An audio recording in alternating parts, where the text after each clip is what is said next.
The information session will highlight mechanisms to improve data collection for the ERCs and the general information process in order to state the investment case as strong as possible. We really hope that you will glean a lot from this information session from both of these support mechanisms. I will be your moderator for the first half of the session, which focuses on the project preparation facility. Just a few housekeeping rules before we dive into the session. There will be a question and answer segment at the end of each session. And feel free to input your questions within the Q&A box that you would see at the bottom of your screen. So to start us off, diving right into it, we will be looking at an overview of the project preparation facility, the public sector stream that was recently launched. To deliver this presentation, we have Ms. Charlene Bodley, who is the Sustainable Energy Project Development and Gender Expert here at SHRoptic. She holds a Master of Engineering degree in Energy and Environmental Management from the University of Flensburg, Germany, and a postgraduate diploma in Geothermal Project Management and Financing from the United Nations Geothermal Training Program in Iceland. Among her many functions, Charlene serves as the lead for the project preparation facility within SHRoptic. So I'm going to hand over to you now, Charlene. Thank you, Sophia, and a pleasant good morning to everyone. And as you've heard, there are so many different moving parts to energy transition, and in particular, supporting investment in sustainable energy. And while project development is certainly not a panacea, as we will learn later, it is surely a key and an important part of realizing sustainable energy investments, particularly in our region. And so with that in mind, the SHRoptic in November of 2020 launched its project preparation facility with the aim of providing support to our region, both through the public and private sector, to have projects pushed through a pipeline to become investment ready and bankable, therefore attracting finance towards implementation. And in May of this year, May 4th, we launched the public sector stream, having first in November launched the private sector stream. And one may question why the two separate streams. And the two separate streams belong to one facility, but it is important to outline, of course, the services provided to both. And so in today's session, I will walk you through the project preparation facility, its design, the services that we offer, and of course, then we will dive into how you should access this support. And so before we do that, I believe it's important to set the context of the SHRoptic PPF, which is part of a bigger landscape within the SHRoptic.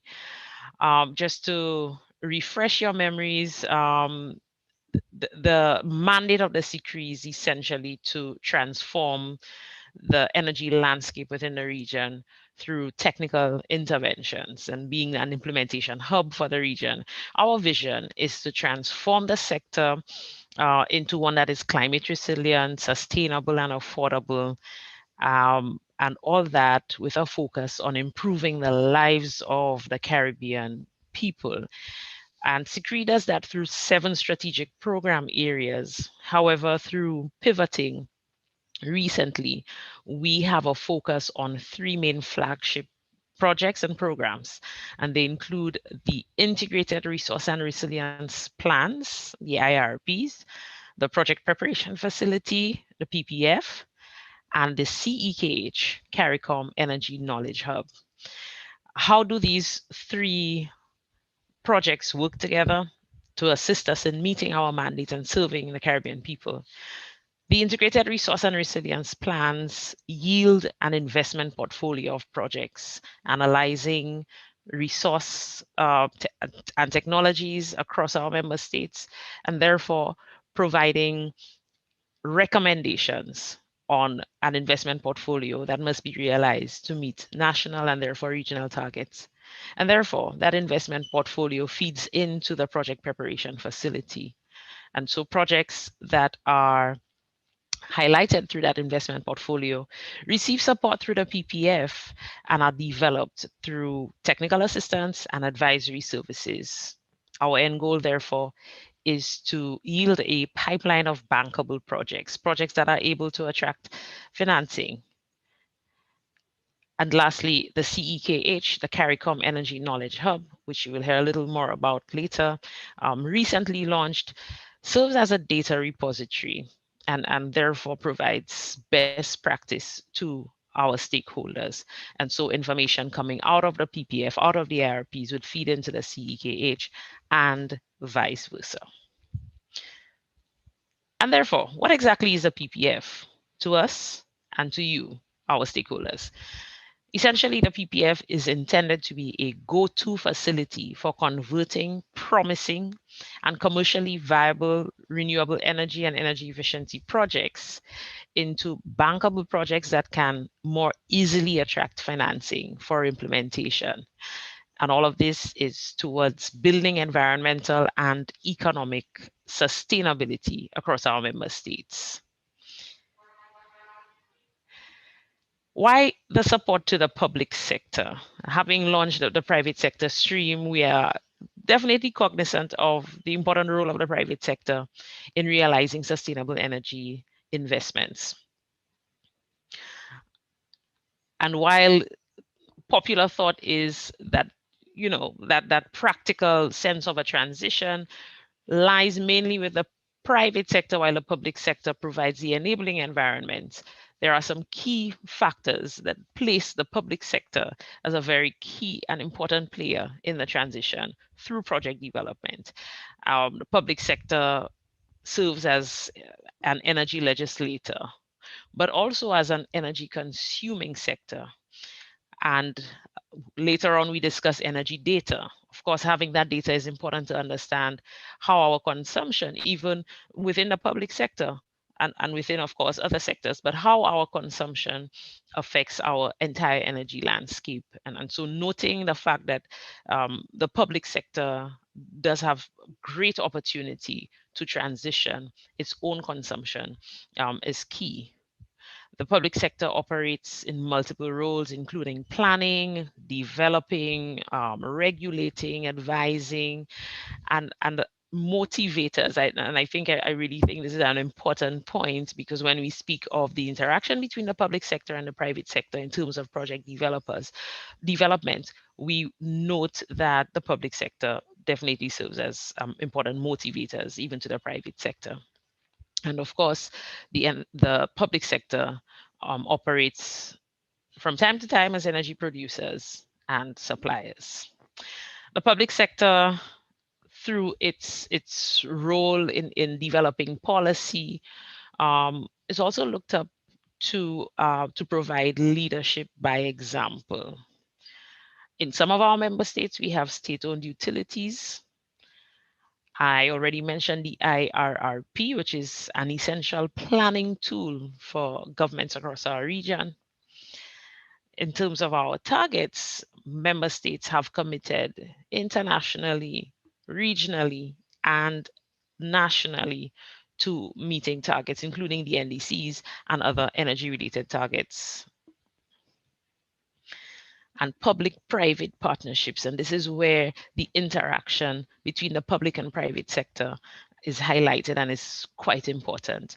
And we're increasingly seeing the importance of PPPs in realizing energy investments across our region.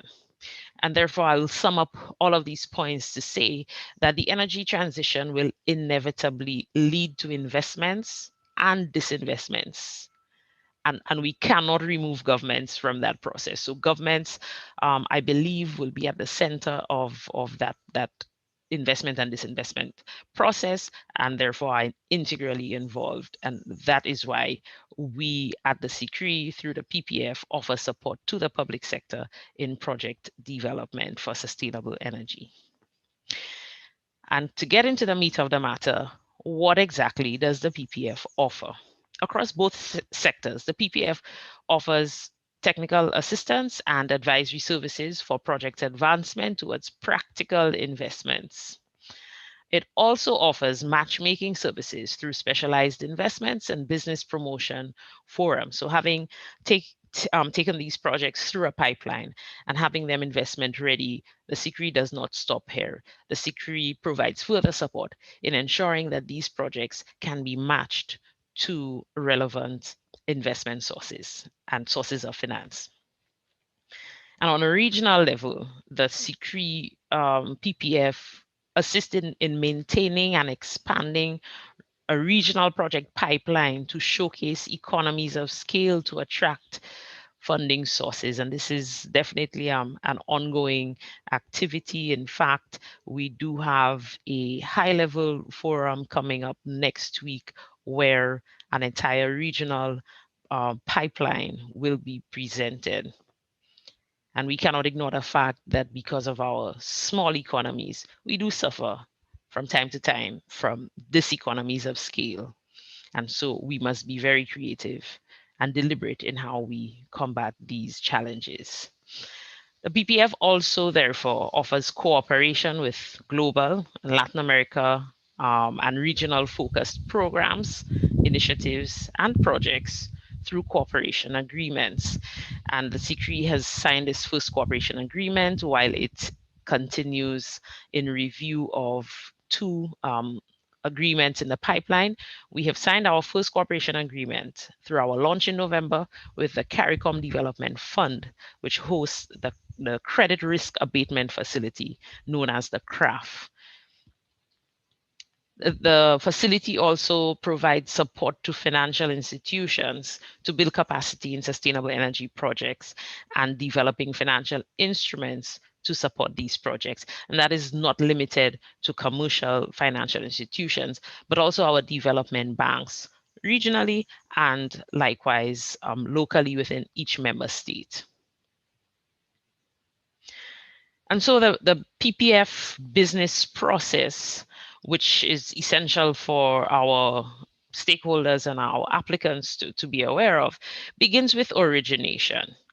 And that process takes a range of activities. So this may range from specific technology calls to the facility, country calls to the facility, as the case requires. This also requires significant outreach from the SICRI, and of course, the SICRI having an intimate relationship with its national focal institutions and government agencies, that is certainly an opportunity. And so that process will allow us to receive applications into the facility. And then we pass on to the second process, which is the selection of projects. And that process, I think, is quite important to understand. In fact, this process, I believe, is the most notable for where our applicants should focus attention on where they come in. And that is because there is an eligibility criteria to attract support from the PPF. I must state, though, that that is not stringent, as we understand that within our region, across the private and public sector, and this is a result of our needs assessment, it is clear that we have capacity gaps. And so the SICRI is here to help fill these gaps and ensure that we as a region can realize successful sustainable energy investment. And so meeting an eligibility criteria allows these projects to be evaluated and therefore inducted into the PPF. The eligibility criteria is quite simple at the moment. You require a project proposal. However, I believe that our interaction with the public sector is a bit different from that of the private sector. And that is not to say that the public sector will be exempt from providing that project proposal. It's definitely a key and non-negotiable starting point. However, in providing support, the PPF also provides refinement of project proposals. So just noting that that proposal does not have to be in a state that makes it perfect, but the facility also steps in to help refine that project. that proposal. Apologies. And once your project is inducted into the PPF, it would then receive services, advisory services, and targeted technical assistance service. So you would imagine that this would vary from project to project. And lastly, having these projects now at a stage of bankability, the promotion of projects will be important. So not just that we have a project that is bankable, a project proposal that is quite attractive, but going that extra mile to ensure that that attractive project proposal can attract the right financing and even partners for implementation. And so what services are offered by the PPF? And I must state that the services shown on screen are not exhaustible. So we have not listed an infinite group of services that may be offered by the facility. However, it's important to have an idea of what may be offered. To project developers, both public and private sector, we offer business plan and project proposal refinement, as mentioned, project financial modeling and documentation, equity offer terms, financier introduction, technical validation and technical feasibility. And I think having been part of the public sector before, I imagine that this is going to be very key to our public sector partners. Environmental and social validation and support through the request for proposal process to ensure that countries and government agencies can attract the very best on the market in terms of developing and implementing projects. And on the investor side, and I think it's important to mention because I am aware that a number of government agencies interact so very closely with development banks within each member state and also commercial banks. So to the project investor and financiers, we offer the following services: exhibition of PPF pipeline projects. And because on that end too, our financiers are interested in increasing their activity within the space and supporting these projects. Project origination, financier networking, deal flow management, and of course, due diligence facilitation, among others. And what makes you eligible for support? I think the very first criteria all of our member states meet, because it's essentially that you are one of the 15 CARICOM member states. In terms of the types of projects that come through, power generation and energy services solutions, we look at renewable energy, as you would imagine, and we we are open to receiving projects and providing support for projects that feature hybrid systems. And I say hybrid systems to say that one may think that the CCRE, based on its mandate, would only offer support for renewable energy or energy efficiency. But again, supporting planning processes, we understand that systems across our region would always have a hybrid approach in some cases. And so as long as a hybrid system has a reasonable share of renewable energy generation capacity, the center will step into support. On the energy efficiency front, and we often hear that it's low-hanging fruit that we are yet to pick, and so we also have some focus there. Audits and energy management programs, implementation, and operation of energy efficiency solutions. Demand side management programs and energy service solutions are among some of the services that are provided under the energy efficiency portfolio. Nexus applications, and as countries strive to making their contributions to meeting the SDGs, and as we encourage intersectoral and multi-sectoral approaches to an energy transition, we also support and encourage Nexus applications, including those that support energy and water, food and agriculture, and especially now, I think food security is so important to us in the Caribbean. Productive uses of clean energy, health, e-mobility, and it would be remiss of me not to mention the energy gender nexus. and what types of projects are supported. Greenfield, brownfield, and scale-up projects will be supported. And I just wanted to mention, though, that we have some conventional views of what a sustainable energy project might look like, but the center, through its strategic program areas, and we support climate resilience, we support sustainable transport, we support energy access.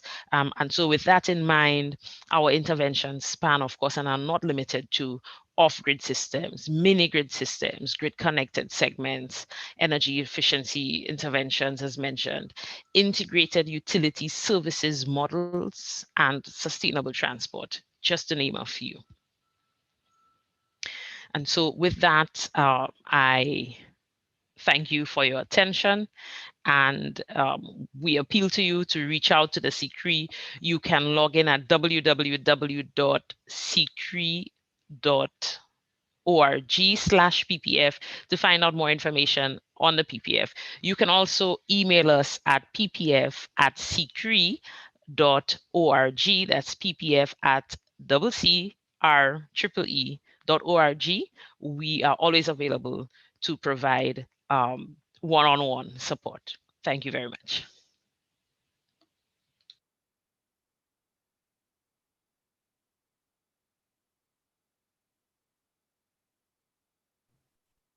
Thank you, Charlene, for that overview on the project preparation facility. So moving on to the next section, I'm sure that now that you have an understanding of what the facility is and what it offers, you're eager to find out how you can apply to these services. So I will be presenting a brief presentation on the application process.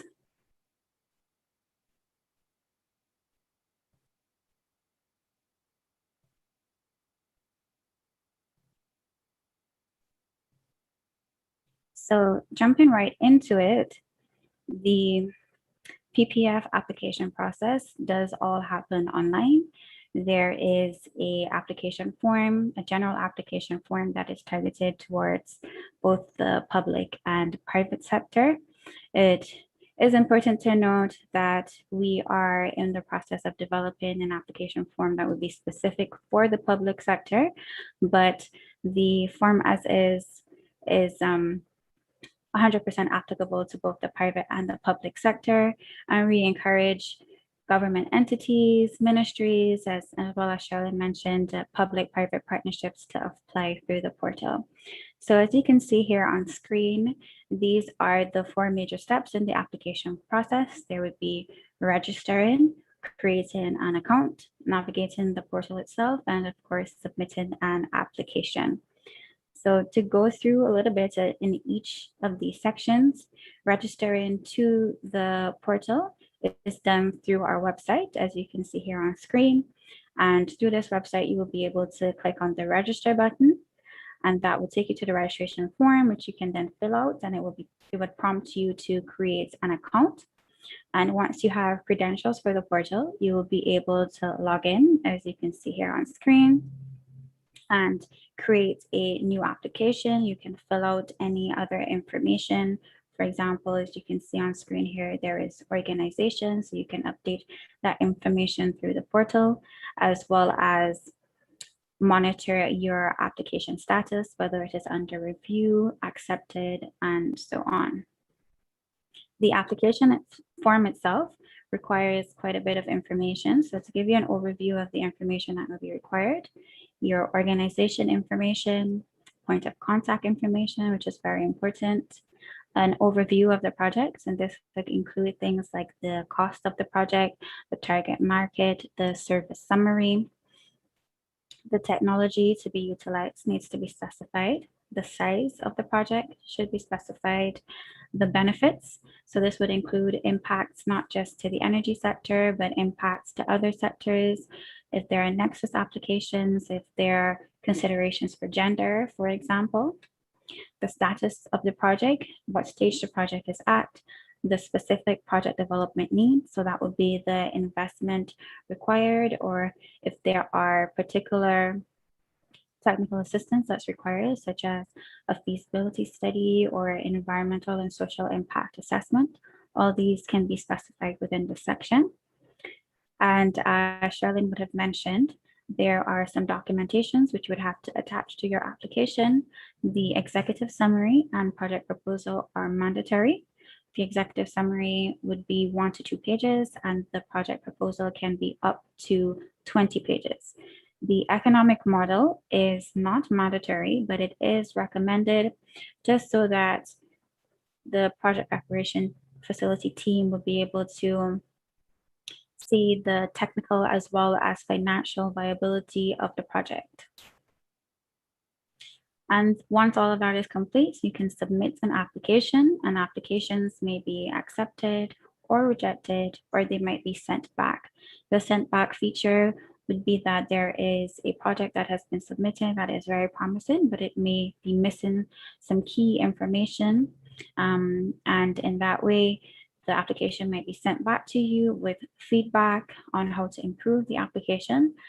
Additionally, the PPF does provide early stage support where possible. So for example, if a project might not be ready for the facility services through our partners, we do have mechanisms to support.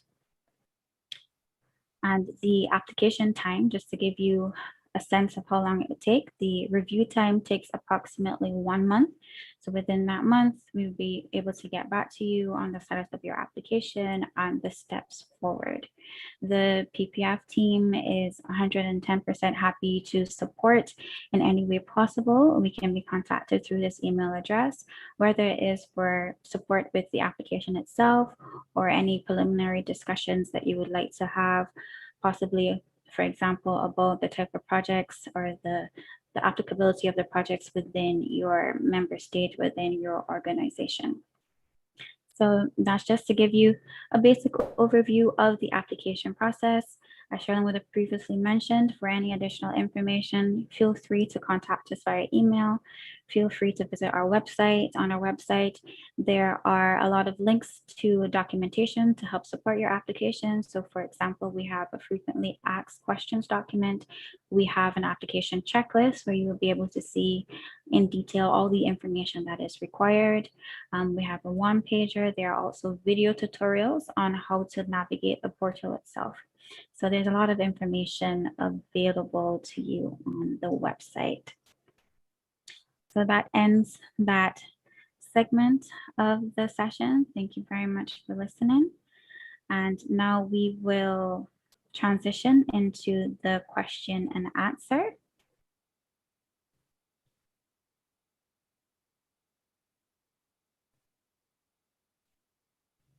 So I'm seeing one question so far.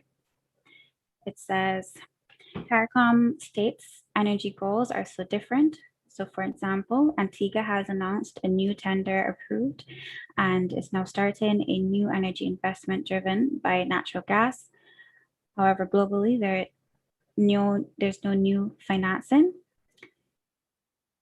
No new financing is being given for fossil fuels as we seek to meet net zero emissions. So I'll hand over to Charlene to give a response to that intervention. Thanks. And that is correct. And our member states, clearly based on their individual needs, do have individual targets.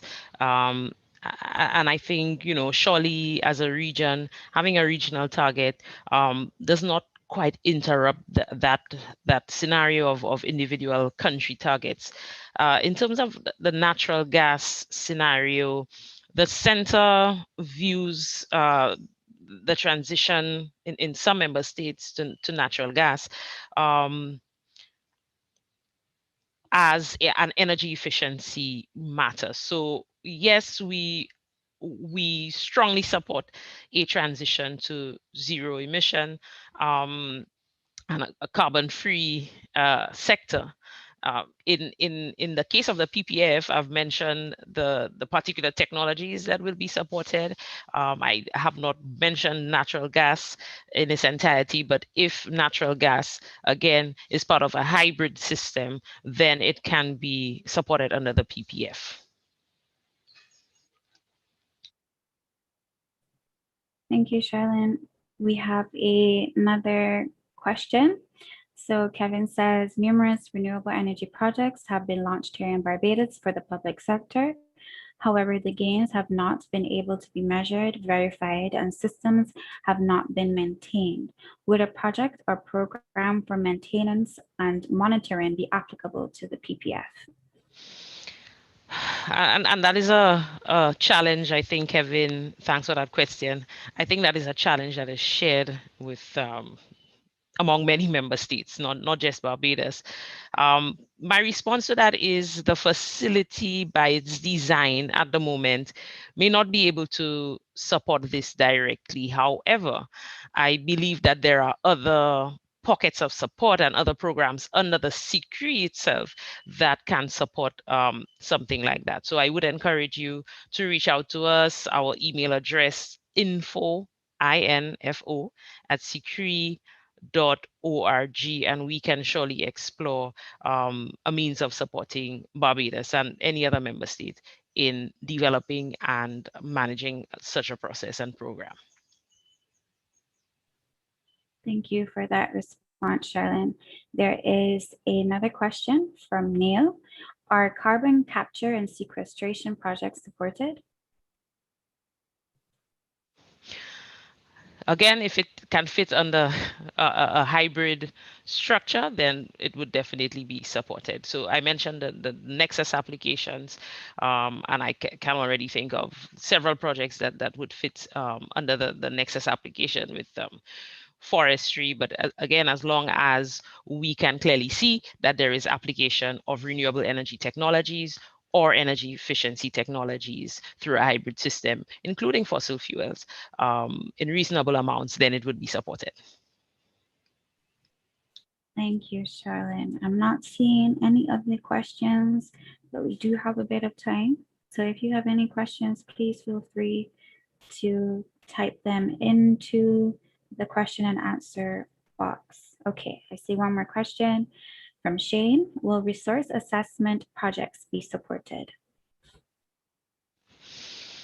Thanks, Shane. Yes, they definitely will be, and a very close and clear link with the IRPs, coming out of the IRPs, having a scenario and recommendations on what your energy and electricity mix should look like. Definitely project preparation and project development would include resource assessments. And this is also a very good opportunity, great question, because this is a good opportunity for us to mention our approach. And later on, you will hear from representatives from NREL. So we have tapped into a system developed by NREL, a project development system, where we focus on the key elements of project development, including securing a site, resources, technology, team, among others. And so that really summarized in an acronym which we call SHRoptic, each letter of that acronym representing one of the elements that I've mentioned. And what it allows us to do is to also interact very closely with some of our partners across the region, both private and public sector. One such example would be Wigton Farm in Jamaica. In fact, Wigton is our thematic hub for wind energy development at the SHRoptic. And so what it allows us to do is if a country submits a request for support for project preparation and development in wind, because we already have that working relationship with Wigton, we then reach out to Wigton and work very closely with them. So for example, a resource assessment for wind may be something that we would collaborate very closely with Wigton to provide that support to that particular member state. Thank you so much, Charlene. Another question from Neil. Are projects on understanding energy use in households, which, sorry, one second. Okay, yes. Are projects on understanding energy use in households, which would help to identify how those uses can be met by renewable energy, be supported?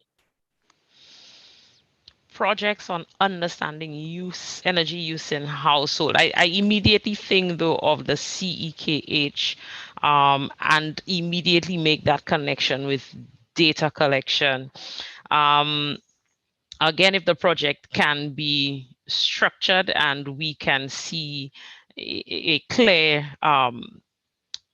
contribution to meeting sustainable and energy goals and targets, and the project can show that it would incorporate RE and EE and other SE technologies, then it is something that we can support.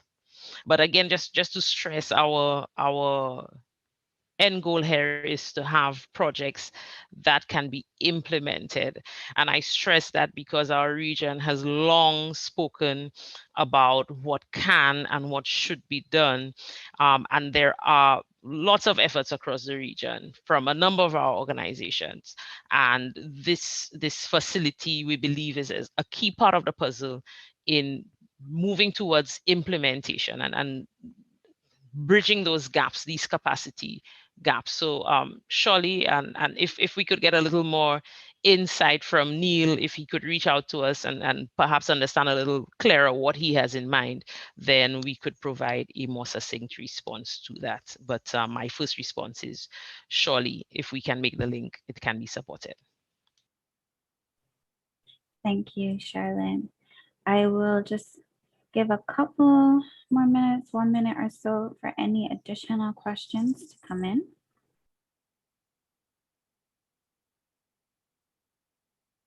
Okay, so I'm not seeing any more questions, so I'll pause there, but feel free to reach out to us, as you can see in the chat, at ppf@ccreee.org if you have any additional questions. And so this ends the first segment of the information session. Thank you so much for listening. We're going to take a brief break and then for 5 minutes, and then we'll return for the second half of the session, which will focus on the CARICOM Energy Knowledge Hub. Thank you again.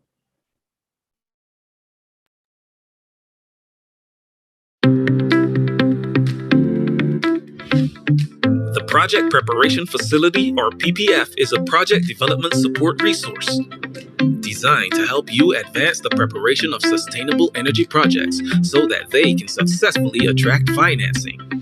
The PPF not only provides advice and technical assistance, but also helps to link bankable projects to investors and financiers, and serves as a pathway to much-needed financial investment. If you are a project owner, private sector developer, part of an NGO or similar enterprise seeking to advance a sustainable energy project in the CARICOM member states, then you may qualify for support. The Project Preparation Facility supports medium to high capacity renewable energy and energy efficiency technology projects, including biomass and biofuel, biogas, geothermal, ocean technologies, solar PV and thermal, hydropower, energy storage, wind, waste to energy, and greenfield, brownfield, and scale-up enterprises such as energy power generation, efficiency, and solutions projects. For more information on project preparation facility support, visit www.ccreee.org/ppf.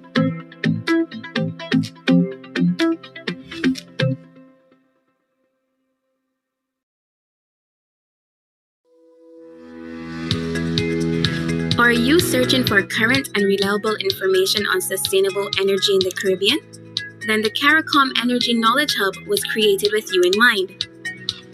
A collection of knowledge products, courses, and a community of practice where you can connect with experts, the CEKH gives you access to the information essential for policy making, business and investment strategy planning, academic, and general public purposes. So whether you are a national ministry, development partner, energy company, or a citizen interested in the regional sustainable energy transition, the CEKH brings the information you need right to your fingertips. Accessing the CARICOM Energy Knowledge Hub is easy. Simply visit cekh.ccreee.org.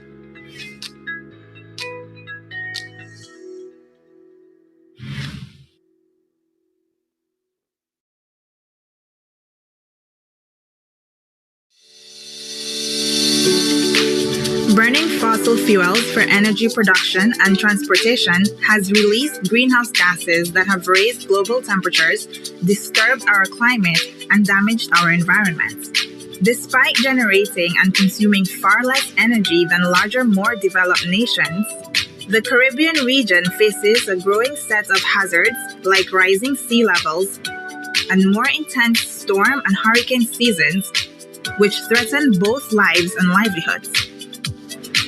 In response to this crisis and through the Paris Agreement, regional governments have committed to nationally determined contributions and the Sustainable Development Goals, or NDCs and SDGs, establishing commitments to reducing their reliance on fossil fuels and turning to more efficient, sustainable forms of energy production, such as wind, solar, or ocean technologies. CCREEE is committed to helping governments, stakeholders, and citizens meet their pledges to do their part by providing expert guidance, technical assistance, project development support, and other resources so that we can reduce greenhouse gas emissions, adapt to new threats, and meet increasing energy demands in innovative ways. For more information on how sustainable energy can bolster climate resilience, visit www.ccreee.org.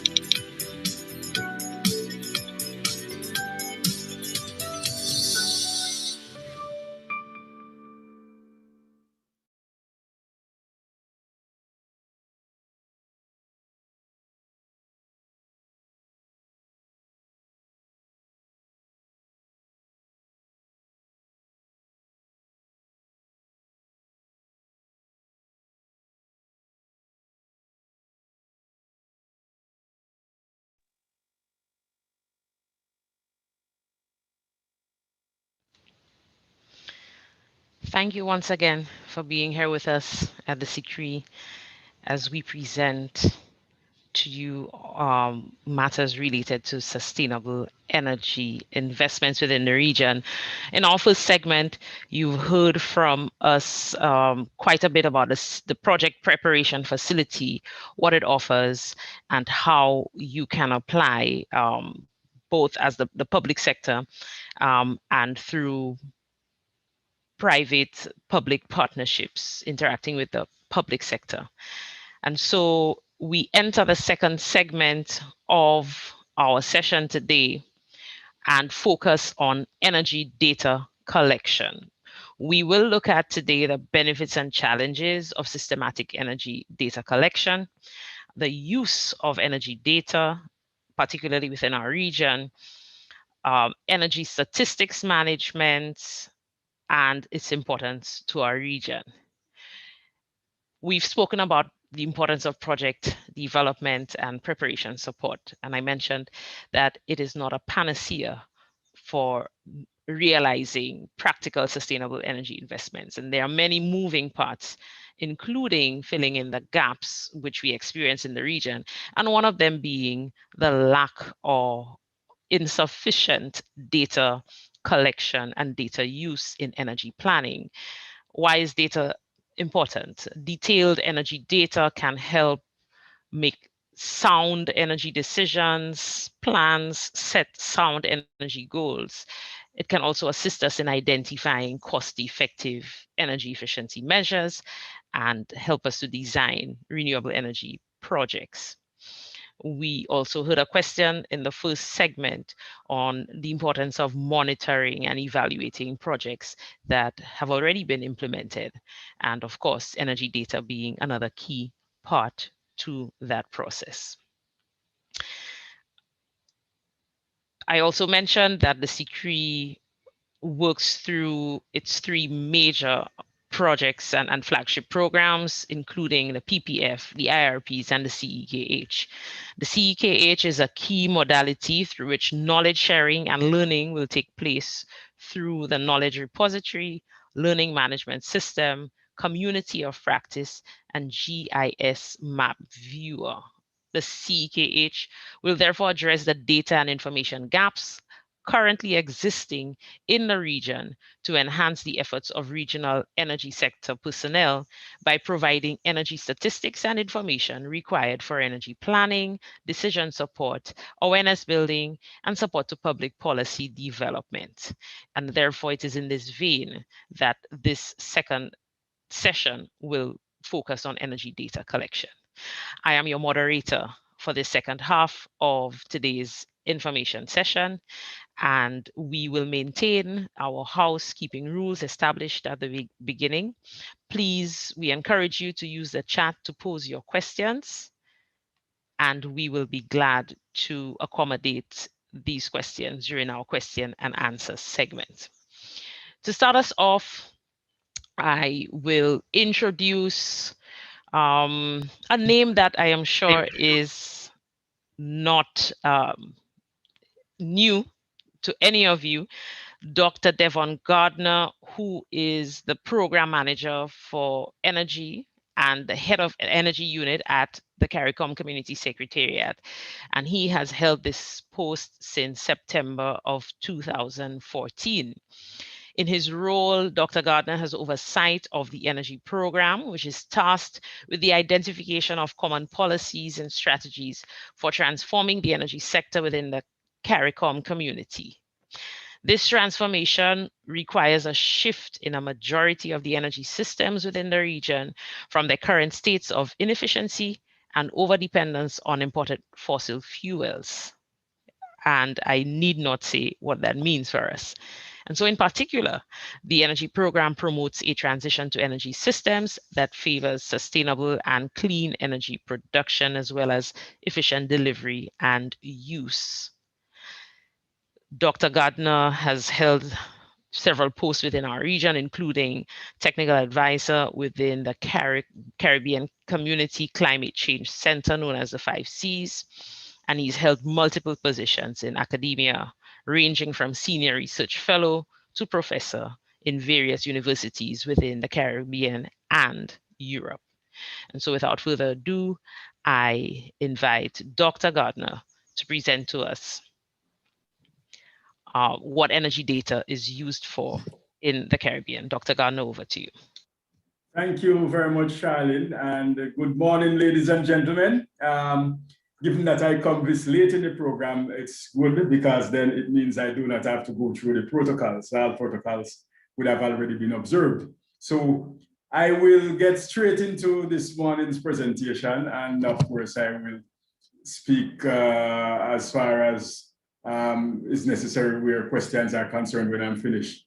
I am going to share my screen so that I can share with you a brief presentation that I have prepared for your information. And obviously, as is usual or customary when I do make presentations, the presentation will be available to you for your consumption.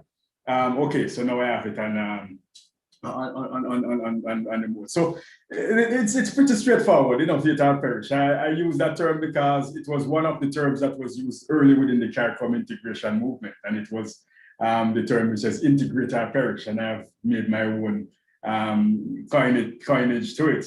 Where a prime minister then, one of the founding prime ministers of the community, was saying, look, you know, as small islands and small communities as they were and as still are at the time, and even now, we cannot face the challenges of the world by our individual selves. And there would have been the need for integration and integration movement. And that was the basis through which CARICOM was born. Similarly, as we move within the emerging paradigm in which we are operating within the global space, there is no place for CARICOM member states if it is that we aren't able to innovate not just in terms of engineering innovation or scientific innovation, but even innovate in the way in which we do things. I know that we're speaking to public sector people, but nevertheless, I try to give some orientation to those who are not from within the region.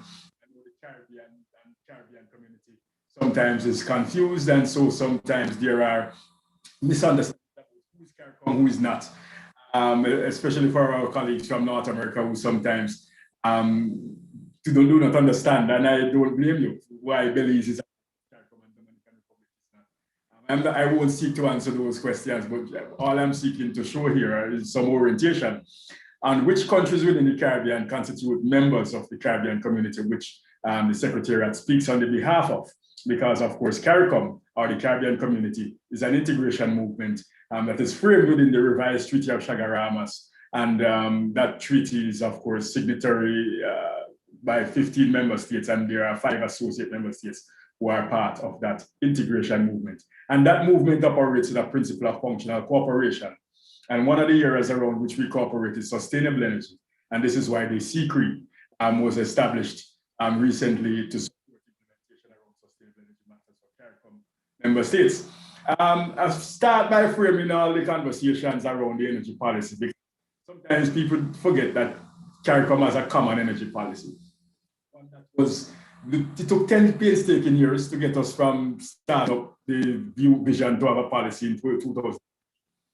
To when we had the policy approved by energy ministers in 2013. And the truth is that, we recognize that there are gaps. We recognize that there's much that is happening that the policy doesn't sufficiently take into consideration or address. And we expect that there will be modifications to the policy, which are about to start as I even speak.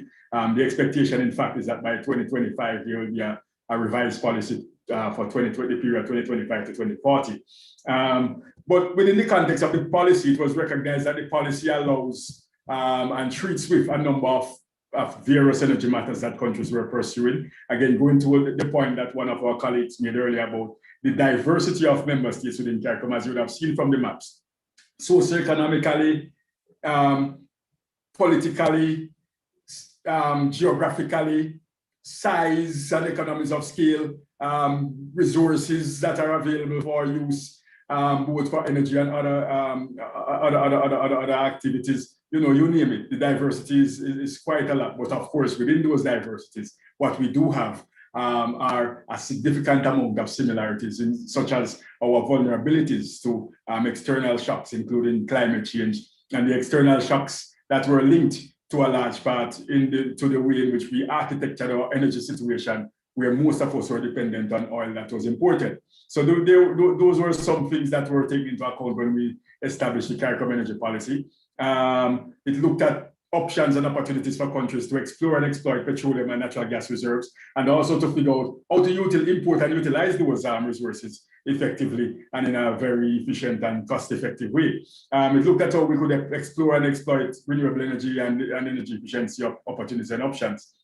And what we did, because we recognize that countries were traditionally steeped in the petroleum and natural gas aspects of their operations, we sought to frame a mechanism through which countries could pursue the sustainable energy aspects of their operations and actions. And we framed that into what we call the SHRoptic, the Caribbean Sustainable Energy Roadmap and Strategy, which was also approved at the same time as the policy. Because what the SHRoptic tried to do was to provide orientation and guidance, and an era with which most of us were grappling and were pretty new. And that was what the SHRoptic sought. In a nutshell, the goals of the CARICOM energy policy is really this. The CARICOM energy is really this. You will have this available. You don't have to spend time with all of it. In a sense, what I'm trying to show with all of this is that there are quite a number of lofty, ambitious things to which we aspire. In fact, the idea that we are going to attain reliable, affordable, sustainable energy services that are matched to societal development needs and that are based on robust, diverse sources and distribution systems that utilize appropriate technologies and are equitably provided to all sectors of the society is a complex one, but one that we seek to attain nevertheless. And of course, we have developed a SHRoptic pathway that we have been utilizing as the basis through which we seek to pursue that lofty goal and notional ambition that we intend to achieve. That's why we set up centers and institutions like the SHRoptic, because we are serious about achieving this as much as it's ambitious. So what we have been doing is trying to do quite a bit of analysis. We started when we set up the SHRoptic initially in 2012. we did some analysis to determine an initial baseline. And those analyses looked at production and consumption within the electricity sector, transport sector, and looked, of course, at CO2 emissions, identified options for renewable energy, options for energy efficiency, looked at the infrastructure that is necessary for the renewable energy to be brought online to support the energy needs of the demand centers, looked at what the governance arrangements and the policy arrangements would have needed to be in order for the systems as we know them to be supported. And we use that as a basis to set some targets. We tried to set targets regarding renewable power and energy efficiency and CO2 reductions. And that would have been the basics for the SHRoptic, which we call the roadmap in a sense. We weren't able to successfully navigate the approval of all the targets. What the target which we were able to get approved was a renewable power target. We have targets for 2017, 2022, and 2027, with which many of you are familiar, aggregated regional targets. And as Charlene mentioned earlier, targets are good because it gives us something to collectively work towards. You know, as a football team, for instance, those of you who play football, you know where the goal is. You know that collectively what you need to do is to defend your goal, to stop someone else scoring in your goal, but at the same time you work together to score into your opponent's goal. So that collective focus on what it is that you need to do is something that is important, and that's why target setting is so critical to us in the way we operate. We recognize that there were some hiccups along the way with respect to our attainment of the targets, and we have not been, as successful as we would have wanted to be. And I'm not going to go into the details as to why. Most of you would have been participating in webinars and seminars and would have heard a lot spoken about the SHRoptic and the goals and the targets and what are the issues related to energy within the region and why we haven't integrated more renewable energies and why we haven't done more in energy efficiency. We have heard all of that before, and you will hear it again, I am sure, and I can answer some of those questions later. But for now, I'm going to focus on what it is that we today, which is really how it is that we can use data and intelligence more efficiently and more suitably to support decision making, because we believe that this is probably a critical part of why we haven't been able to meet many of our targets, to be honest. I'm not going to go into, as I said, the details, but we believe that the absence of suitable intelligence that guides planning and investments has been a critical issue that hampered the inability of CARICOM countries individually and of the region as a group to meet the different targets that we have set from time to time on sustainable energy, especially the renewable energy targets that were established under the SHRoptic, so 2027. We had sought to look at 20% by 2017. 2017, I said 2027 before. 2017, we had sought to look at 20% renewable integration by 2017. We think we got to around 12.3% renewable energy generation around 2017. So it's not the 20% that we had expected. We are expecting 28% by 2022. And the truth is right now we are at around 13.1%. So the COVID didn't do us any favors in that regard. And and we are talking about a quantum leap to get to 2027 targets of 47%. So it's going to be important for us to recognize that yes, there are these issues that we have, and the role of energy information and intelligence in addressing these issues, and recognize too that whilst it may seem on the surface that we may not have been meeting our targets, we have been making progress. 2017, we have doubled our renewable energy compared to what it was 10 years before. But compared to what it was 5 years before, sorry, in 2012. In 2012, we were at about 6.5%. So we did double. That's at least something to recognize. And what we have also recognized is that there have been significant amount of work that has been done in respect to some of the preparatory aspects, some of the the softer issues of studying and understanding and planning. And so we expect that will translate to a large extent in a lot of the harder issues where megawatts are concerned on the ground. And Charlene spoke earlier about the need to, get into what we call a Marshall's Plan type approach towards implementation in the region.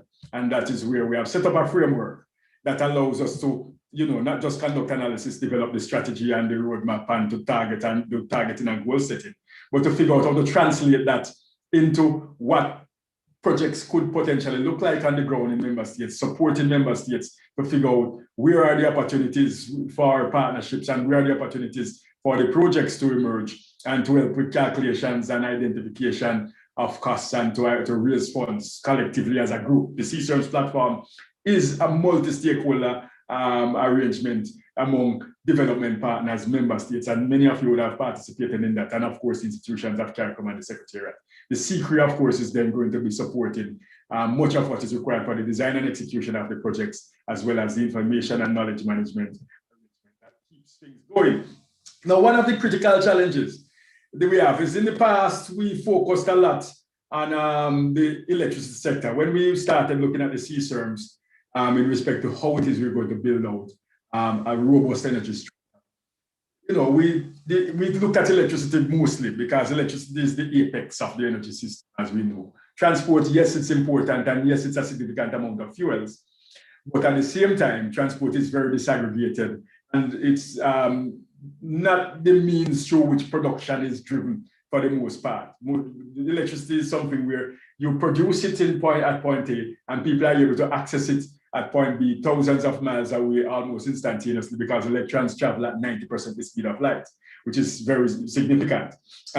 So we recognized too that electricity was a monopolistic sector and needed to be, and could be much more easily influenced compared to the transport sector. And to a large extent, a lot of the work that went on in the early part of the approach to the region was around electricity. And we took a very utility-centric approach in those days, where we just simply looked at what it is that existed in terms of the electric utility and start to replicate that.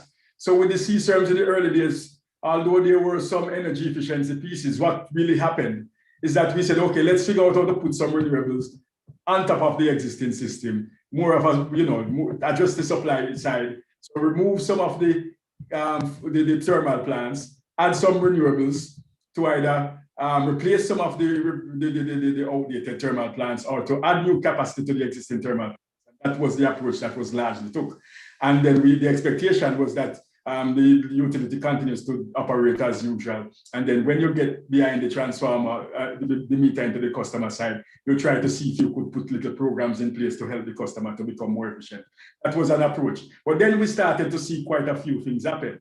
We saw hurricanes that started destroying some of those renewable energy systems that we saw to the grid. And we saw that, you know, some of those systems that we are talking about are actually more climate sensitive than the traditional thermal systems. We saw that the grid too was becoming increasingly vulnerable because of the fact that the climate change had been changing, for want of a better term, the intensity of storms and the frequency of intense storms. And so we saw that there was a lot of grid damage that was happening, and we saw that issues related to demand side were being affected by climate on that side, because when you have the damage and impacts on the end users are no longer in their homes, in their businesses, because of floods and hurricanes and whatever it is, then there is no consumer to take the electricity when it's produced. And we saw that there were all these disruptions along the entire value chain. And it forced us to start rethinking how it is that we should build our energy systems in the region, at least the electricity system to start. So we recognize that flexibility and adaptability is a new game in town. And so we started to look at flexibility applications. And that changed how we look at generation and dispatch, changed how we look at things like the way the network, what the network should be doing in terms of the flexibility that the network needs to have. It changed how we looked at distributed generation and the role of distributed generation and decentralization. It changed the way we look at how it is we do centralized generation versus this decentralized generation, and it included things like storage and things and demand management a lot more. And the whole dynamics had shifted significantly. And so what that meant is that we now began to recognize that our electricity system needed to be more multi-actor driven and more demand oriented in its approach. Where it is that we have a continuum along which all kinds of actors can participate in different sectors of the sector. Of course, we still keep, to a large extent, much of this portion, the utility, making them play more of a grid service operator role, with the expectation that there will be a lot more participation of private sector within this piece and within the end use piece, of course. And we expect that the utility will also play some roles in this regard, but we expect that there will be if you want to call it, a lot more morphing of the different roles and a lot more continuum with multiple actors participating. Government being an important actor who, as Charlene said, is a consumer on the end use side, and therefore will have the ability to participate in some of these aspects here. And of course, being able to support through work, especially around planning and the resource development, and to support the mechanisms that are necessary for the conversion arrangements to be suitably designed, including the generation and the grid systems. What also emerged, which was a critical piece, was that, if you want to call it, meshing between electricity and transport. Because in the past, we weren't able to do much on transport because we were challenged with how it is that we could improve the degree to which renewable energy could be integrated into transport. We talked about biofuels and we looked at biofuels, and then we heard all the debates about plant versus food and land versus, agricultural lands versus biofuel lands. And we got confused because we weren't sure what to do. And then, of course, we start to look at opportunities for, if we want to call them, efficient vehicle technologies. And we recognize that sometimes those efficient light-duty vehicles were not the most suitable for some of the hilly terrains in some of the Caribbean territories compared to those these countries with large megapolis cities and so on. So we were confused. But what electrification in the transport sector did is it changed the paradigm in terms of how we approach improvements in the electricity system. And it allowed us to now start thinking about how it is that we could green the transport sector as we green the grid to a large extent, and also to bring efficiencies in as electric vehicles as a technology are known to be more efficient, wheel to wheel compared to ICEs, internal combustion engines. So really what we had emerging over the past 5 years especially is a conversation around climate adaptation that is seeking to adapt our systems, including our energy systems. And by adapting our energy systems, allowing our entire societies to adapt to climate change. And in the process, we get in a mitigation feature out of it that allows us to reduce greenhouse gas emissions.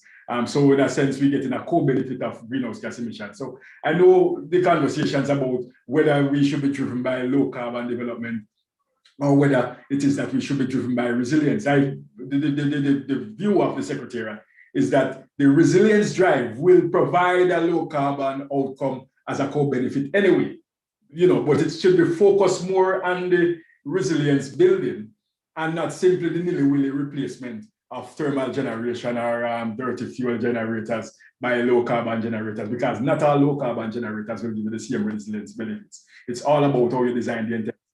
So in a sense, what we have is the situation clearly emerging where we end up with a complex trying to move these things here. So you have an increasingly complex picture in terms of what it is that you can model your energy system. Once upon a time, it was very straightforward. You have a gas generation, your oil generators, where your fossil fuels are coming from, you're importing them or you produce them domestically, like Trinidad and Tobago. And you come and you store them and you put them in your generator, you follow the load whenever you need new generation, and you simply generate according to what the demand is, and so on and so forth. And when you realize your demand is changing, you simply add more plants to meet new demand, and it was pretty simple, pretty straightforward. But now with all of the emerging paradigms, the puzzle becomes more complex. And so you need to understand a lot more about energy security issues, a lot more about how this is going to impact your economics and your macro systems and situations. There are a lot more technology inputs and participants within the energy system because, of course, the Internet of Things is emerging or has emerged. And so there's a lot more that people are demanding and that people are already integrating into their end-use situations that is changing the way in which energy is used and produced and required. The policy dynamics have to therefore shift to accommodate all of that. Statistics are more widely required because of our obligations and international fora to climate reporting and all of these things. So, and of course, statistics at the local front in respect to how it is we understand our resources and how we build out our resources for energy is something that is now important, as we are now talking about a lot more indigenous resources in our system compared to before, where we were simply importing fuels and putting them into a piece of technology that was built or that was engineered to produce electricity from those. So it's a complexity of the system that I think is important for us to understand from this particular slide as I advance. So within that context, you heard Charlene talk about integrated resource planning. If you notice, the first thing we need in integrated resource and resilience planning before we can do anything else, data.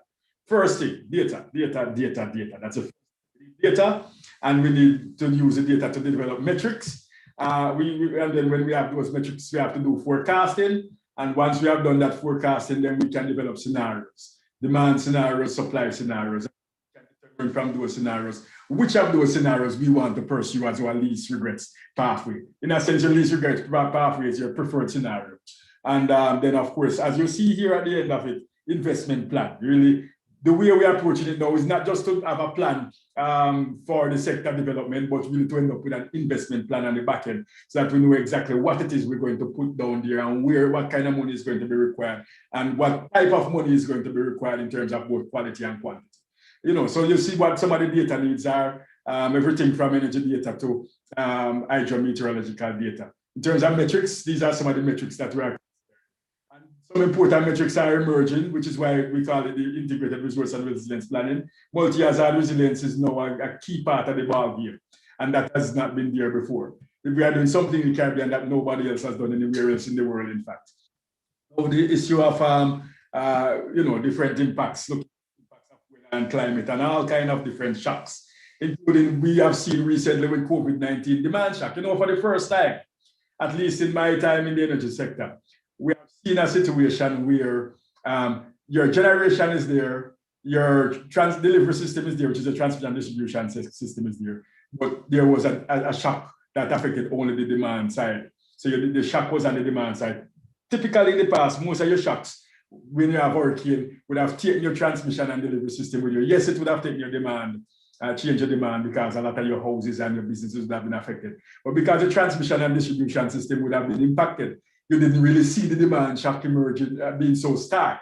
As now when you have everything else sitting there, but the demand is gone and you don't figuring out, okay, how do we run a system where we lose our demand and we have everything else there and in which we have invested. So it's interesting because it helps us to understand that we need to look at all the pieces together. Then, of course, it was important in that regard. You see the pathways and investment plans. So if we go from if you want to call it the national or the larger scale planning arrangement, at the project level, you see also the requirement for data that is important. The project level development has to feed into the national level, if you want to call it metrics, which we would have developed from the IRRP, energy security, rural development, whatever they are. And we use those metrics as a basis to choose what kind of renewable energy options are needed for production, do different types of analysis. And these analyses all require data, including environmental, social analysis, economic analysis. All of them require data. And without the data to give us the right kind of analysis, then we can't proceed. And then, of course, once we have gotten the data to proceed with our analysis, we can make determinations as to really what is the value of the your national economy, and especially for public sector operators. This is pretty critical. This is a cut from SHRoptic, which is our system in Mexico.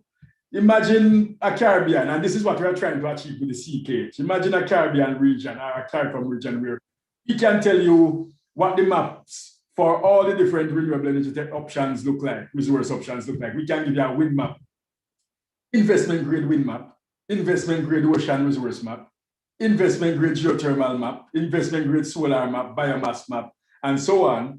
And then when we are finished giving you all those investment grade map, we can tell you on top of that, what are the information related to climate in those areas?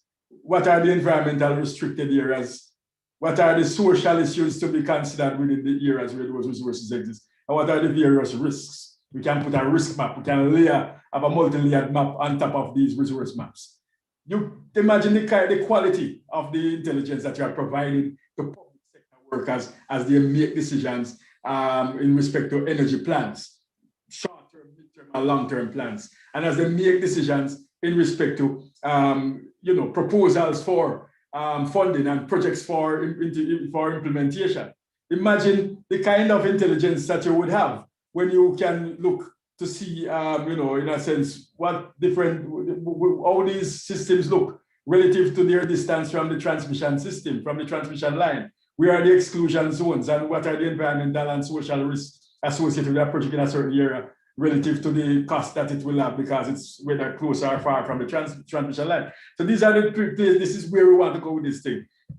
Typically in a project, we tend to underestimate what the role of the transaction cost is in terms of already renewable energy projects and some of our sustainable energy projects are dealing with additional costs because there's a lot more upfront capital that we pay for these projects because the technology is more expensive. We make it back over time because we don't have to pay for the fuel, but the upfront cost is more expensive for many of them.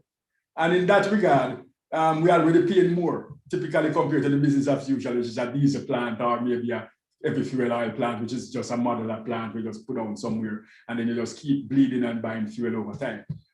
The fact is, if the transaction cost is high, it further impedes our ability to find the money to do these kind of projects.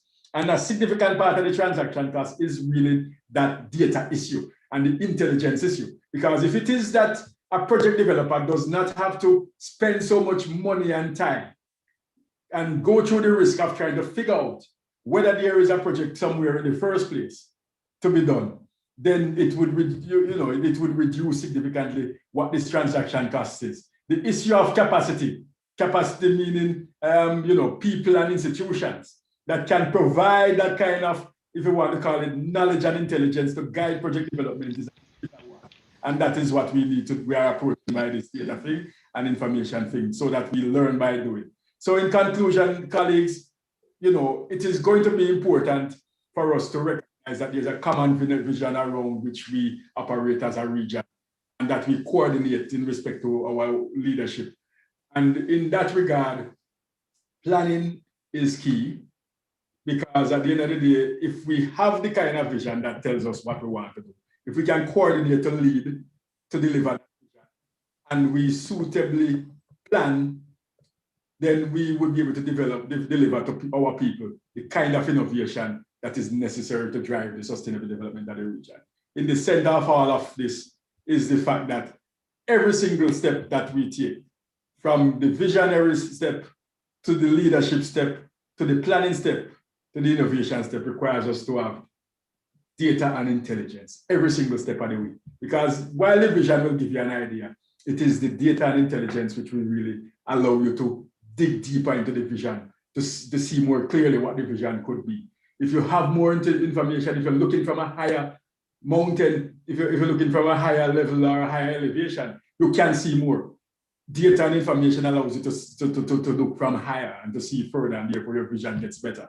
And your ability to coordinate and lead is always going to improve if it is that you have better quality intelligence that is guiding your decisions as a leader. And then being able to lead will allow you to plan more effectively and efficiently because you have more intelligence again around which you would have been coalesced.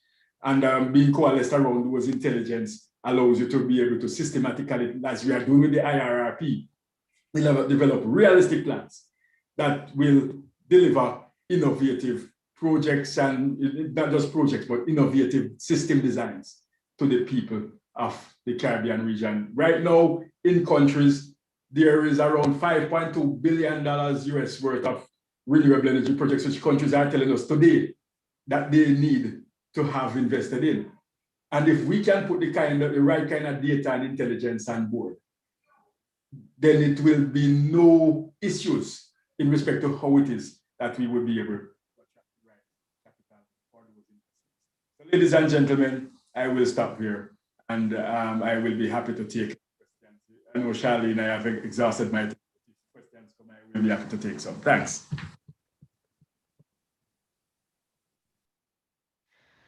Thanks, Dr. Gardner. Certainly always a pleasure listening to your presentations, and our takeaways here, the importance of data the importance of information and intelligence within our region through a coordinated approach. And so that is on the regional level. And that takes us, therefore, to our partnerships, the importance of partnerships in getting that done. And so the SHRI has been partnering with the NRL, that is the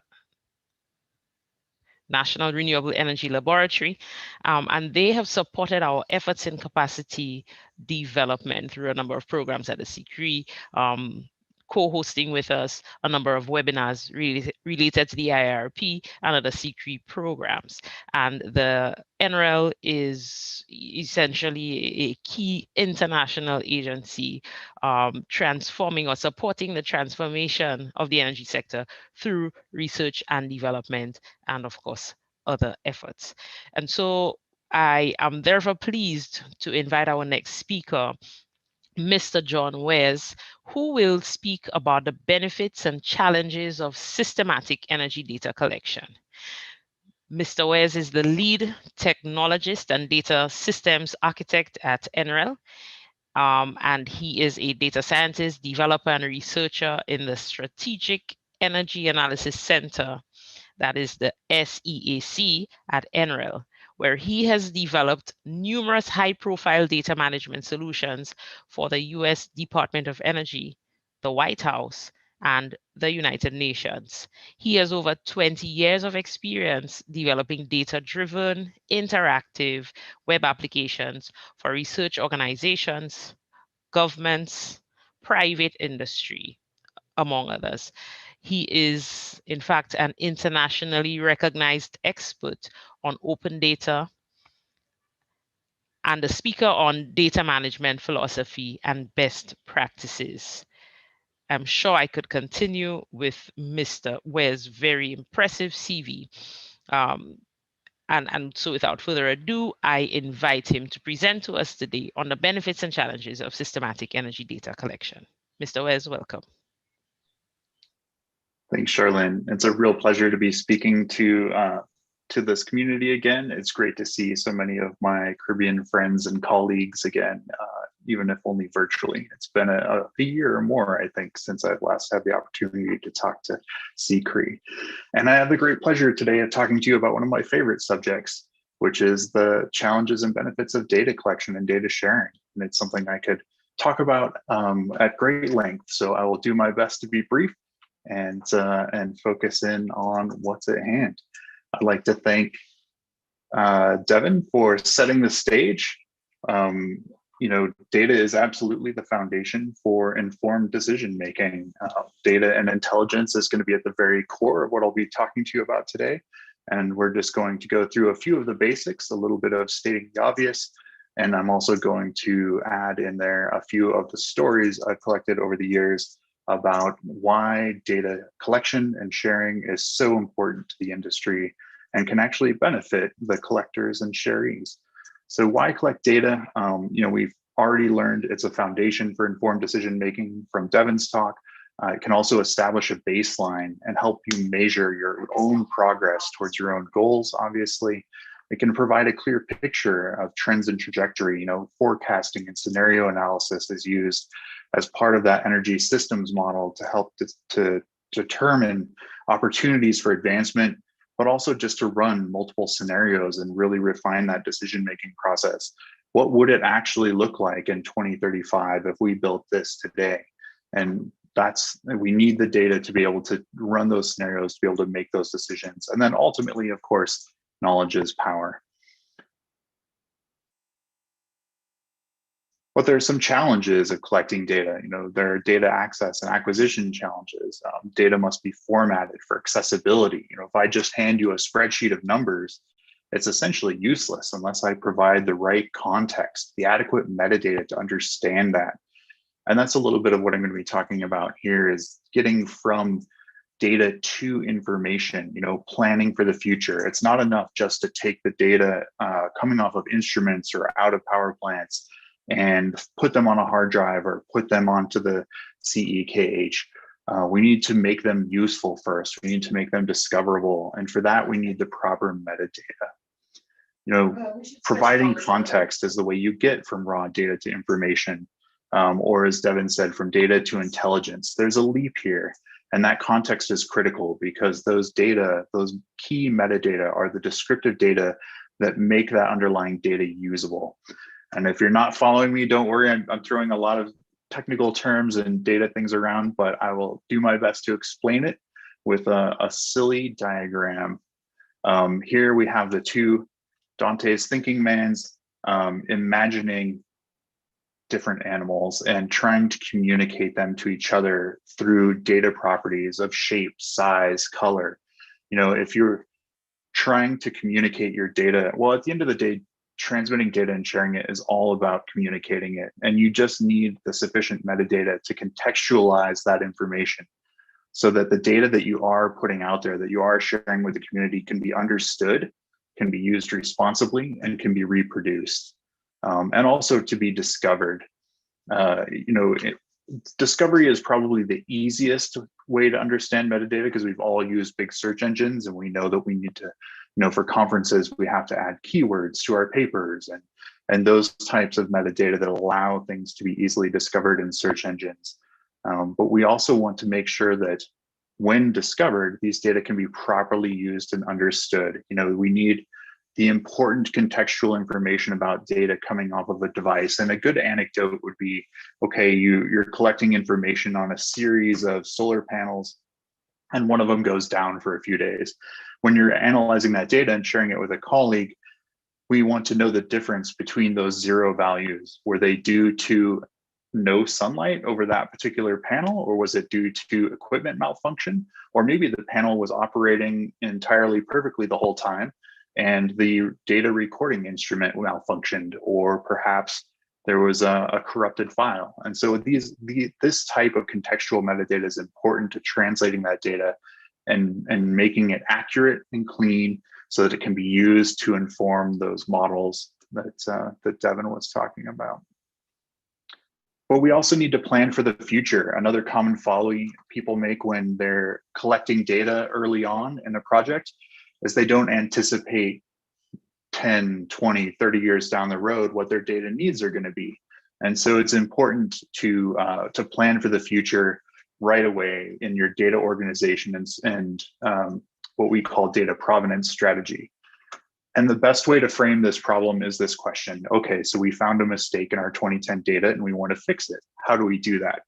Well, you might think you just go fix it, but if you've already been using that 2010 data in a model or in analysis, or people have cited it in publications, then you can't just go fix it without invalidating all of that previous work. We can't just put a new date on it, because if I called it the 2021 data, well, that might not be as accurate either, even though I'm fixing it today, right now in 2021. It's still data from 2010. I'm just correcting it. So it's a silly example, but it helps show the importance of making sure that you're not only collecting your data, but you're doing it in a way that's sustainable for the long term, so that if you do have to come back and make changes, or if you do discover anomalies, or you need to annotate it, that you can add a new version to that data or add a new vintage to it. So there are numerous correct solutions to this. It's just, you have 2020 V2, 2020 updated in 2021. However you want to put together those conventions is perfectly fine, just as long as we're thinking about making sure that we're protecting that information for the long run to make it as useful as possible.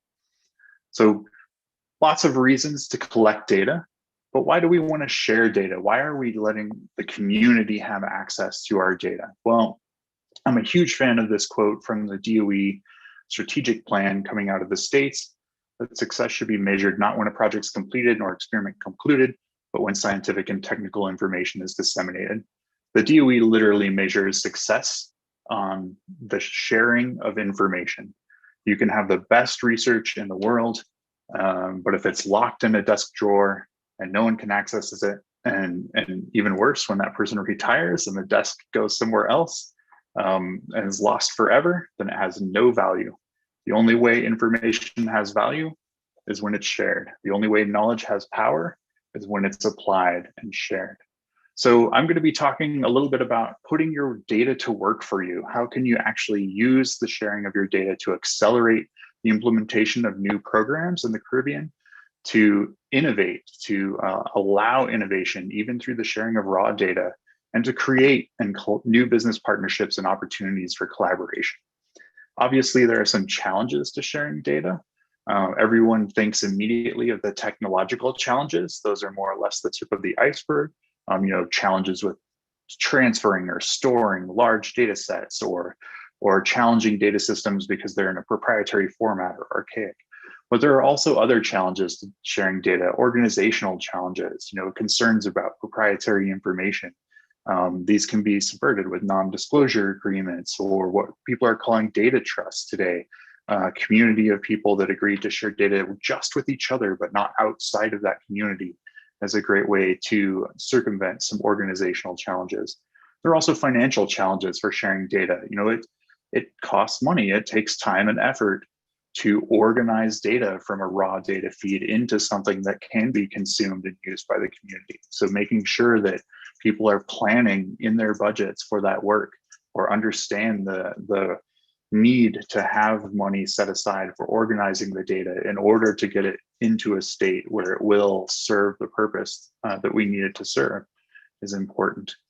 And then in some cases, there's even cultural shifts that need to be made, and this is something I'm doing in part right now with this talk, there are some people out there that still hold the mindset that my data is my asset and it has a value and I should hold on to it and try and sell it to the highest bidder.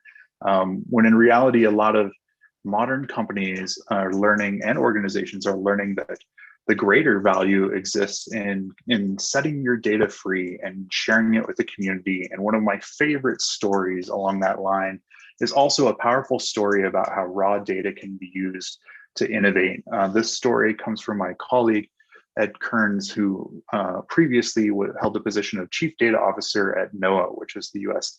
National Oceanic and Atmospheric Administration, and they're tasked with monitoring clouds and oceans, and of course, generating our weather reports. Well, they decided that they wanted to make their raw radar data available to the public. We're talking about terabytes and terabytes of raw radar data from across the US that they wanted to make available to the public. And their goal was that they had hoped that somebody out there would play around with it, a university student, grad student perhaps, and come up with a better algorithm to scrub out the birds, the planes, the background noise, and get the clear picture of three-dimensional cloud objects. That's the process of scrubbing radar data for weather information. And so that they made those data public, and sure enough, very quickly, a grad student, I won't mention their name, but they were able to write an algorithm that more accurately removed the background clutter, the birds and the airplanes, and came up with a more detailed, higher resolution image of 3D cloud patterns moving across the US. And virtually overnight, weather forecasts became more accurate as a result of NOAA sharing their raw data.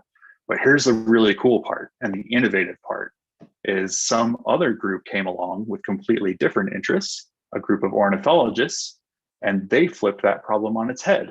They scrubbed out all the clouds and the airplanes in the background scatter, and we were left with an insanely detailed, highly accurate 3D map of bird migrations across the US.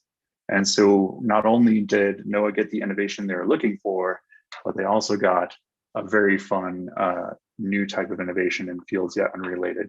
And so that just goes to show that there's even a value in sharing raw data that hasn't been formatted or summarized or pre-populated towards a specific goal.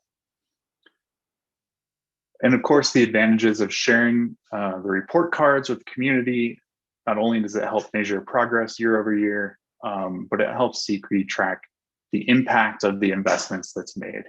And when you can demonstrate impact per dollar for investments made, it's a lot easier to get more dollars, and it's a lot easier to fund future investments.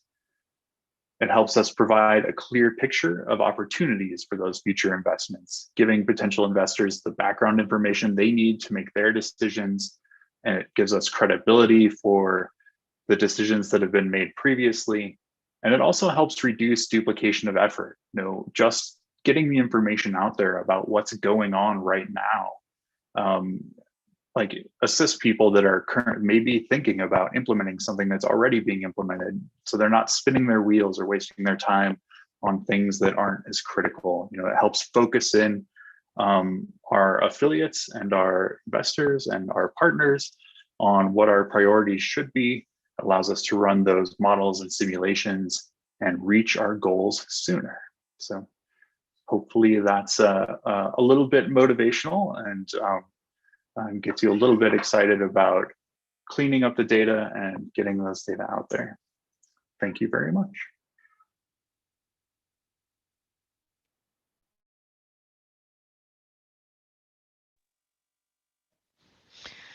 Thanks so much, John. Very, very useful, and just a reminder, I'm just bouncing off some of the points that you have clearly made within your presentation. Tying in the success of dissemination of data and information, and that quite points to the importance of the energy report cards and that process that the SHRI has been leading, being able to collect that data from our member states. Also noting the resource intensity that is required to collect, organize, and process that data, but more so the benefit of doing so, not just to the SHRI, but more so to you, our public sector players, and of course, the private sector and all stakeholders within the energy sector, our end users. And so that leads me to reminding that a significant product of the SHRI within the CARICOM Energy Knowledge Hub, the CEKH, is the energy report cards. They're published annually by the SHRI, and the intention is to provide a snapshot of the energy landscape in each member state. And therefore, we must continue to seek ways in which we can improve that energy data collection process. Again, noting the benefit of that data to us as Caribbean people. And with that, I move to our final speaker today, Ms. Valeria Balseca, and she has a wide experience in projects related to the energy and IT sectors. And Valeria currently works as a consultant at the Latin American Energy Organization, OLADE, and clearly a name that is no stranger to our Caribbean region. OLADE has surely provided much support to a number of our member states. And she is responsible for managing projects related to energy information systems and capacity building, mainly in the Caribbean region. Previously, Valeria worked as a project specialist at the oil industry at Petro Amazonas, EP, and that is the Ecuadorian oil state company, mainly involved in planning and monitoring. Valeria has participated in several lectures and webinars that concern the best practices of project management. She holds, therefore, an MSc in Engineering Management from FIU, USA, and is PMP certified. Valeria, we welcome you. Thank you, Charlene, for the introduction, and good morning to you all. It's my pleasure to be part of this event and to share the experience of OLADE in terms of the energy information systems. I'm going to share my presentation right now.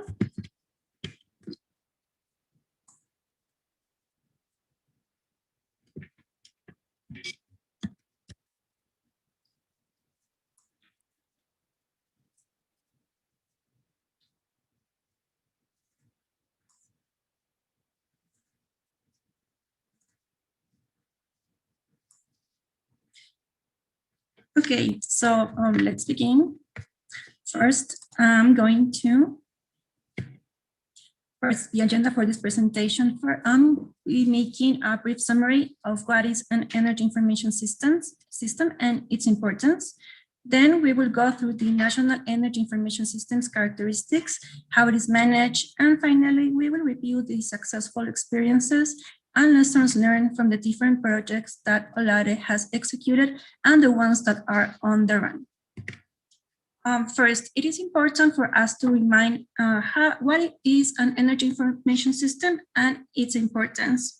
Well, an energy information system is a set of tools that allow the strengthening of the capacities for the administration, for the storage and the publication, not only of the statistical information, but also for the legal and the documentary information of all of the energy sector. It allows the stakeholders and all the users to manage the information in the different ways, and also for all the energy chains that are available. For example, from the exploration of each resource up to the final consumption. And this system includes the automation of information management process by using a methodology and also international standards. This allows to have data that can be comparable at not only a national level, but also at a sub-regional level, regional level, and globally. What is the importance of having an energy information system? First, to have a proper way of managing this type of information, and also because due to the existence of energy information from different sources.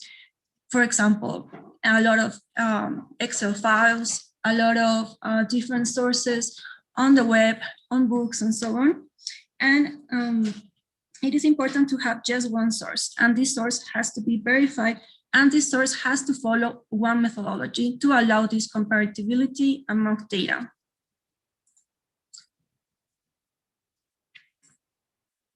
Okay, along the features that a system has, we can mention that the configuration of the system is based on models, and each can be tailored to the specific needs of, for example, either a country or a region or a sub-region according to the energy information system in where it is going to be implemented.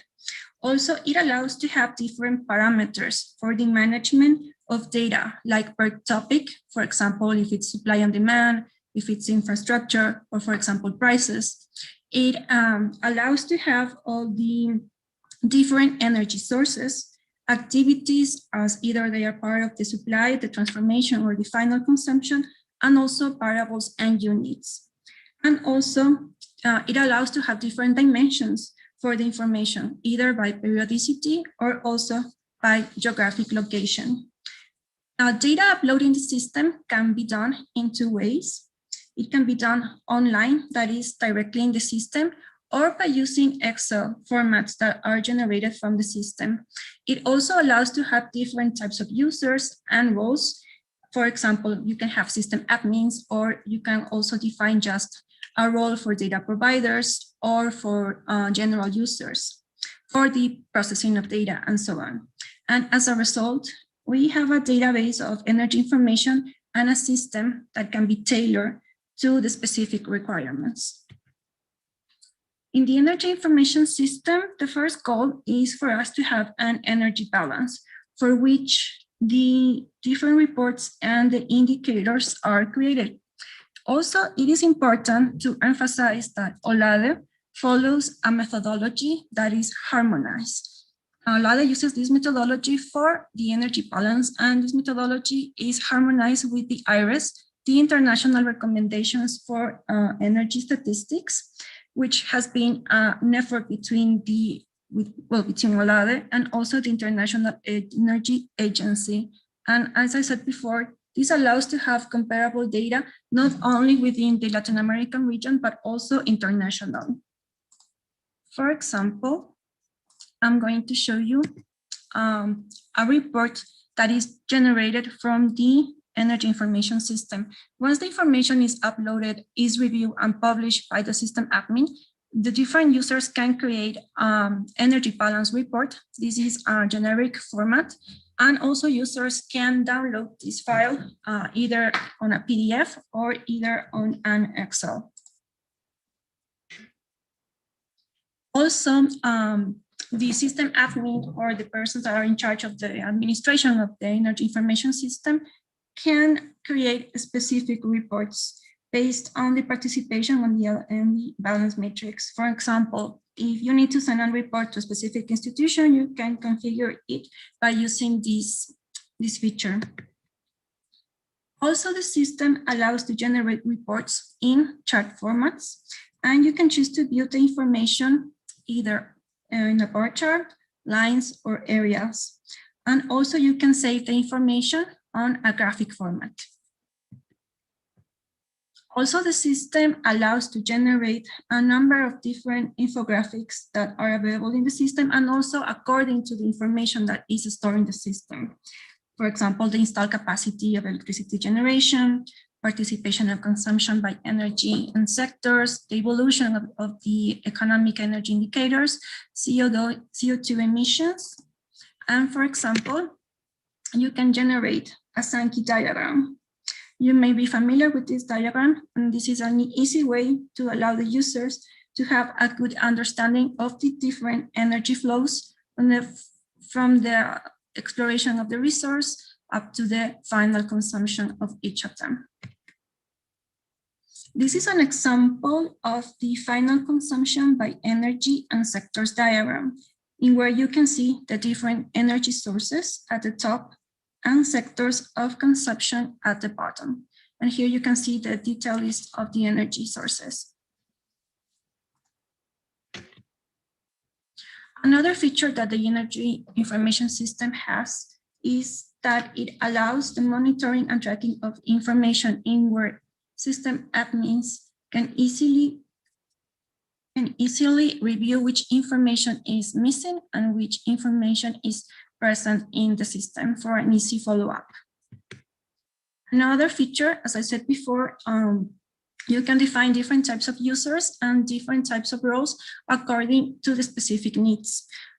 Here, you can force your users to have to be registered in the system for them to use it, or also you can define a range of period in where information is going to be available in it without the needing to log in. And well, based on the necessity of having an energy information system, we have three types of systems. We have the Latin America and the Caribbean Energy Information System.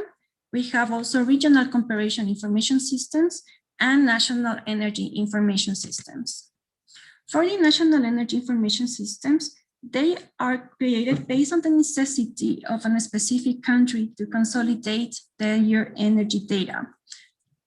For this, first, we need to start with the methodology for energy balances from OLADE, which, as I said before, is harmonized with international standards. And what is done is a whole analysis of the energy sector of each country.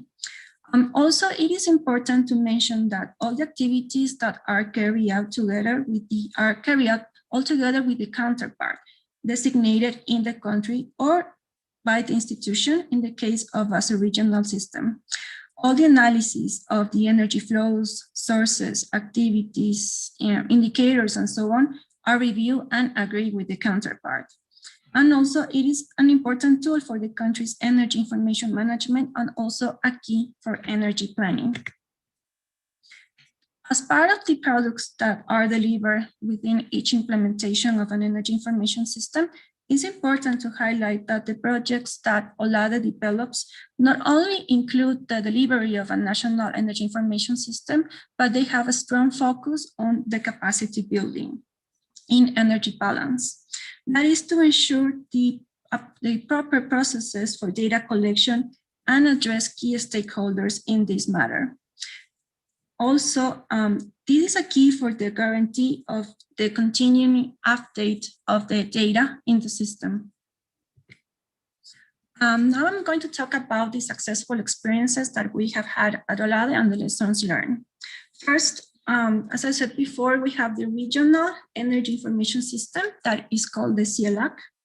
The CLAC contains the most relevant information of the energy sector of the region, and the information itself is validated by each member country prior its publication. So it's a verified source of information that is important to note.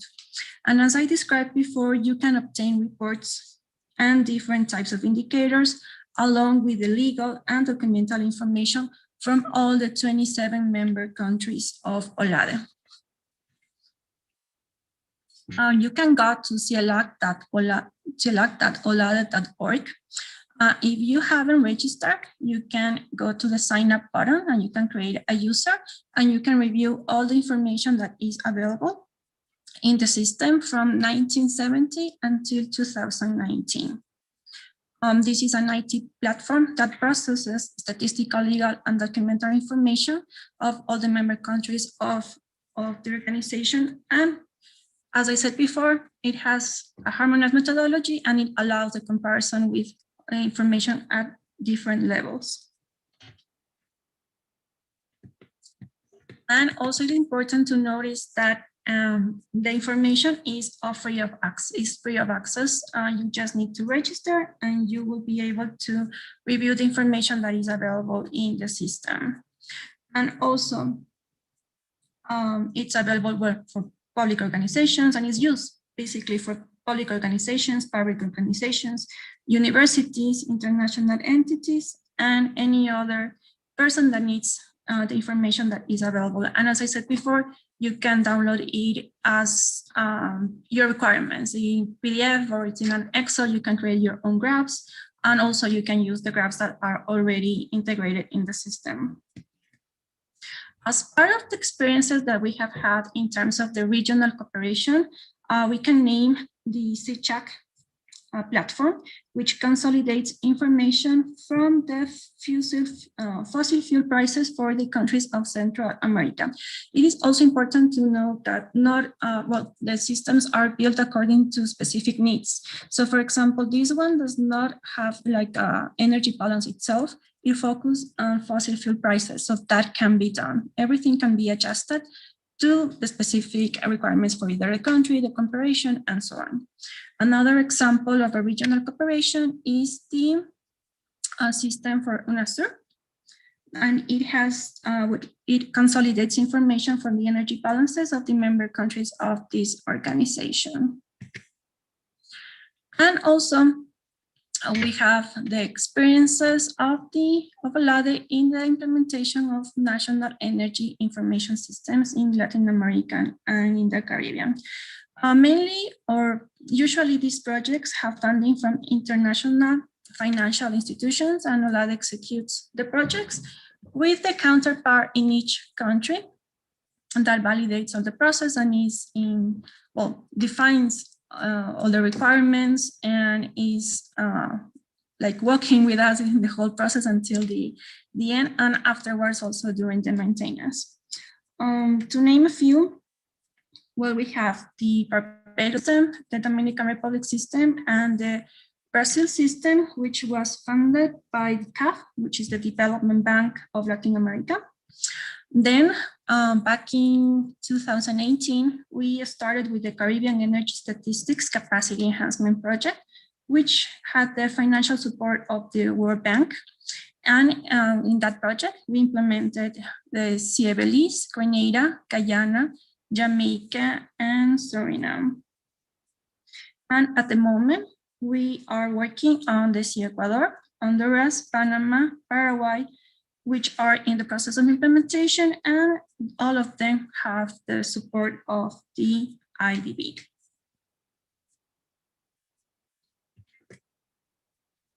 And well, thank you very much for your attention. If you have any question, just let me know. I encourage you to visit the organization's website, www.olade.org, in where you can find publications and documents and also news about the energy sector in Latin America and the Caribbean. Also, you can review the regional energy information system, SHRoptic, at this address. And also, here you can find the link to the Caribbean Energy Statistics Capacity Enhancement Project, where it resumes all the activities that we develop within that project.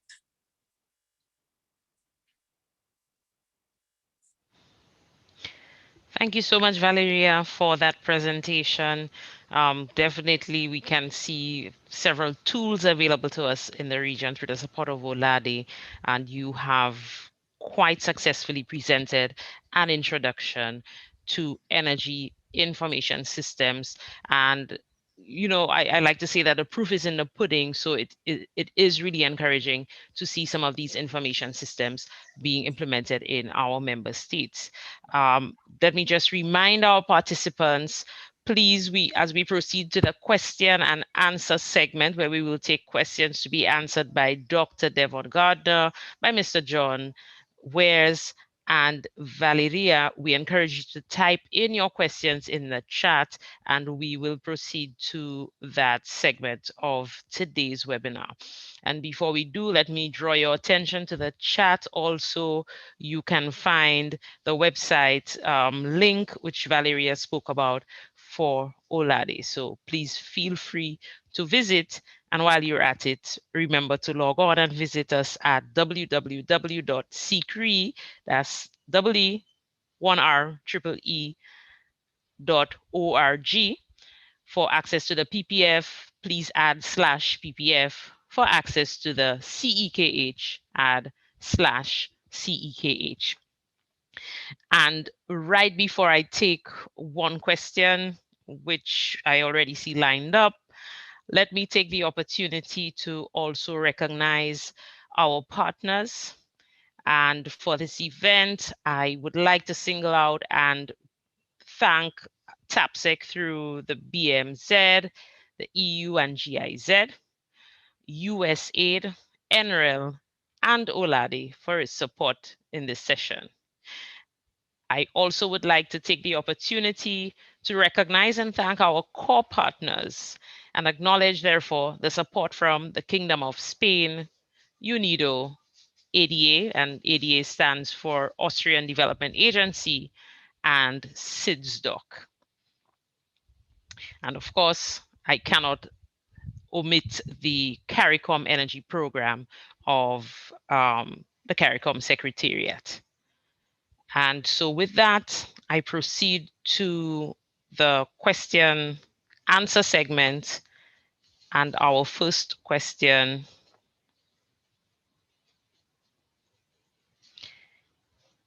let me just get to that question.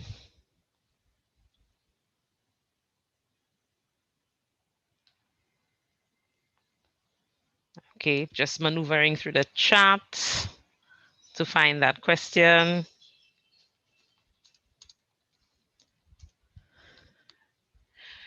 And while I do that, again, encouraging our participants to type in your questions into the chat. Okay, so our question, I believe, goes to Dr. Gardner, and it reads, where do projects which seek to get data that would become the basis of developing renewable energy projects get funded? Dr. Gardner? Yeah, thanks, Charlene. And before I answer the question, let me just make a plug on one thing coming out of Valerie's presentation. The CARICOM is in the midst of developing a regional energy information system with Olade, Valerie, you would recall. And we are expecting to launch that in November. So by sometime around November, there should be a CARICOM regional energy information system similar to what Valerie described, or CARICOM as a region as a whole. Yeah, so to answer the question about where do projects get funding if it is that the project has found the data and has all the data that's available.